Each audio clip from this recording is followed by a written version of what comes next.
காற்று பரிசுத்த ஆவியானவருக்கு அடையாளமிடப்படுகிறது. There's one sign that's being showed of the Holy இதிலே Spirit. கர்த்தர் காற்றை அனுப்பி இருக்கிறார். So God has sent wind to this world. பரிசுத்த ஆவியானவரை வீசுகிறார். The Holy Spirit is blowing it. ஆனால் எப்பொழுது இந்த காற்றினால் நிரப்பப்பட்டார்களோ, But as soon as they were filled with that wind, பரிசுத்த ஆவியால் நிரப்பப்பட்டார்களோ, as soon as they were filled with the Holy அந்த Spirit, நிமிஷம் முதல் கொண்டு from that minute onwards, பரலோக பாஷைகளை பேசத் they began to தொடங்கினார்கள். speak a heavenly language. தீர்க்கமான காரியங்களை பேசத் They began to தொடங்கினார்கள். speak prophetic things. மனிதனுடைய வாழ்க்கையிலே பரிசுத்த ஆவியுடைய அபிஷேகம் வந்து விட்டால், When the Holy Spirit comes upon a man, அந்த நிமிஷம் முதல் கொண்டு பரிசுத்த ஆவியானவருடைய வாழ்க்கையிலே அவனை கொண்டு செய்கிற காரியம் அபரிவிதமான காரியங்களாக இருக்கும். from that moment onwards, the Holy Spirit takes this man and does the things of the Holy Spirit. Amen. Say amen.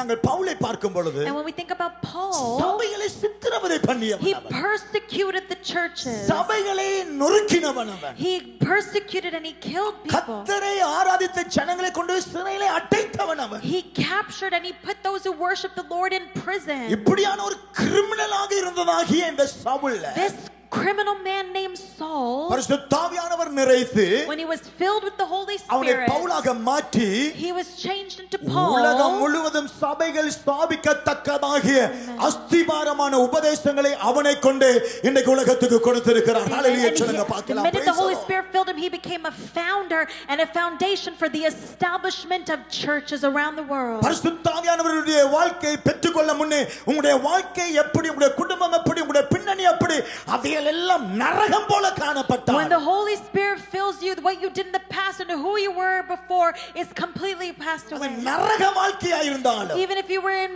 fire and அந்த hell, பரிசுத்த ஆவியானவர் ஒரு மனுஷன் பெறுவானா இருந்தால், but if the Holy Spirit comes upon you, முந்தின வாழ்க்கை நினைக்கப்பட முடியாது. you cannot think about your former பூர்வமான life. சரித்திரம் நினைக்கப்பட You முடியாது. cannot think about the body that you once கர்த்தர் had. அவனை கொண்டு செய்கிற காரியம் அபரிவிதமான காரியங்களாய் விளங்கும்.